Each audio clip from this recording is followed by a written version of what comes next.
ಎಲ್ಲರಿಗೂ SMK cooking ಚಾನೆಲ್ಗೆ ಸ್ವಾಗತ. ಈಗ ನಾವು ಉಳಿದ ಉಪ್ಪಿಟ್ಟಿನಿಂದ ಕಟ್ಲೆಟ್ ಮಾಡುವ ವಿಧಾನವನ್ನು ಕಲಿಯೋಣ. ಮೊದಲಿಗೆ 2 ಸ್ಪೂನ್ ಕಾರ್ನ್ಫ್ಲೋರ್ ಅನ್ನು ಹಾಕಿ ಅದಕ್ಕೆ ನೀರು ಹಾಕಿ ಕಲಸಿ ಅದನ್ನು ಪಕ್ಕದಲ್ಲಿ ಎತ್ತಿಡಿ. 4 ಸ್ಪೂನ್ ಚಿರೋಟಿ ರವೆಯನ್ನು ತೆಗೆದುಕೊಳ್ಳಿ. 1 ಸ್ಪೂನ್ ಜೀರಿಗೆ, ಹಸಿ ಶುಂಠಿ, ಹಸಿ ಮೆಣಸಿನಕಾಯಿ, 2 ಕ್ಯಾರೆಟ್ ತುರಿ, 1 ಈರುಳ್ಳಿ, ತುರಿದ ಆಲೂಗಡ್ಡಿ, ಕೊತ್ತಂಬರಿ ಸೊಪ್ಪು, 2 ಸ್ಪೂನ್ ಅಚ್ಚ ಖಾರದ ಪುಡಿ, 1 ಸ್ಪೂನ್ ಧನಿಯಾ ಪುಡಿ, ಅರ್ಧ ಸ್ಪೂನ್ ಗರಂ ಮಸಾಲ, ರುಚಿಗೆ ತಕ್ಕಷ್ಟು ಉಪ್ಪು. 1 ಬೌಲ್ ಉಳಿದ ಉಪ್ಪಿಟ್ಟನ್ನು ತೆಗೆದುಕೊಳ್ಳಿ. ಒಂದು ಬಾಣಲೆಗೆ ಎಣ್ಣೆ ಹಾಕಿ ಅದು ಕಾದ ನಂತರ ಅದಕ್ಕೆ ಜೀರಿಗೆ,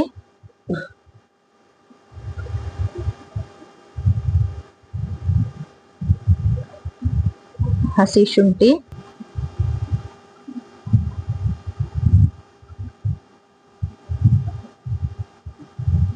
ಹೆಚ್ಚಿದ ಹಸಿ ಮೆಣಸಿನಕಾಯಿ ಹಾಕಿ ಸ್ವಲ್ಪ ಹೊತ್ತು ಫ್ರೈ ಮಾಡಿ. ನಂತರ ಇದಕ್ಕೆ ಸಣ್ಣಗೆ ತುರಿದ ಆಲೂಗಡ್ಡೆಯನ್ನು ಹಾಕಿ ಅದನ್ನು ಸ್ವಲ್ಪ ಕೈಯಾಡಿಸಿ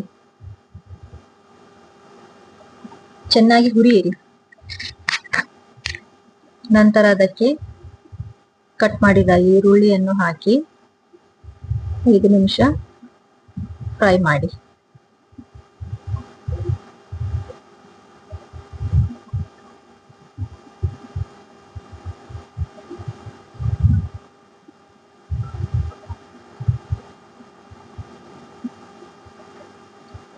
ಅದು ಚೆನ್ನಾಗಿ ಫ್ರೈ ಆದ ನಂತರ ಅದಕ್ಕೆ ತುರಿದ ಕ್ಯಾರೆಟ್ ಅನ್ನು ಮತ್ತು ಕೊತ್ತಂಬರಿ ಸೊಪ್ಪನ್ನು ಹಾಕಿ ಚೆನ್ನಾಗಿ ಫ್ರೈ ಮಾಡಿ.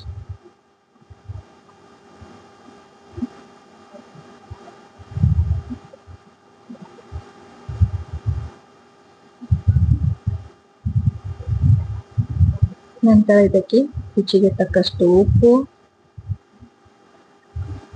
ಅಚ್ಚ ಖಾರದ ಪುಡಿ, ಧನಿಯಾ ಪುಡಿ, ಗರಂ ಮಸಾಲ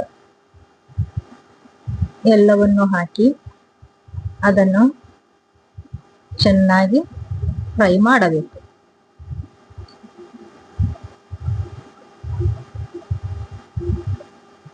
ನಂತರ ಇದಕ್ಕೆ ಉಪ್ಪಿಟ್ಟನ್ನು ಹಾಕಿ ಅದನ್ನು ಚೆನ್ನಾಗಿ ಕಲಸಿ ಸಣ್ಣ ಉರಿಯಲ್ಲಿ ಬೇಯಿಸಿ. ನಂತರ ಅದನ್ನು ತಣ್ಣಗಾದ ಮೇಲೆ ಚೆನ್ನಾಗಿ ಕಲಸಿ ಅದನ್ನು ಕಟ್ಲೆಟ್ ರೂಪದಲ್ಲಿ ಕೈಯಲ್ಲಿ ತಟ್ಟಿ ಒಂದು ಪ್ಲೇಟ್ನಲ್ಲಿ ಎಲ್ಲವನ್ನು ಎತ್ತಿ ಇಟ್ಟಿರಿ.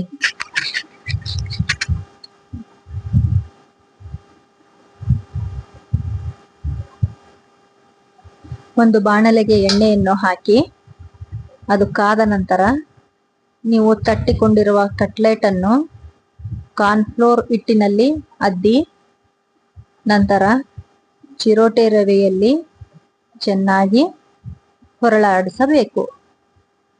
ಆ ನಂತರ ಅದನ್ನು ಕಾದ ಎಣ್ಣೆಯಲ್ಲಿ ಹಾಕಬೇಕು. ಸಣ್ಣ ಉರಿಯಲ್ಲಿ ಇಟ್ಟು ಅದನ್ನು ಕರಿಯಿರಿ.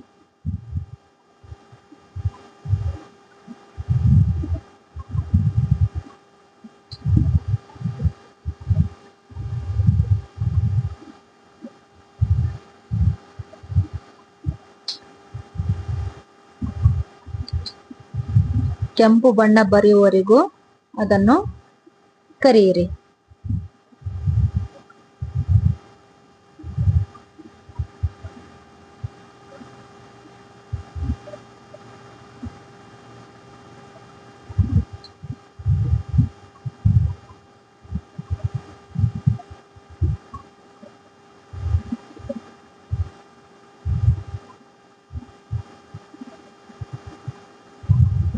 ಈಗ ಉಪ್ಪಿಟ್ಟಿನ ಕಟ್ಲೆಟ್ ರೆಡಿಯಾಗಿದೆ.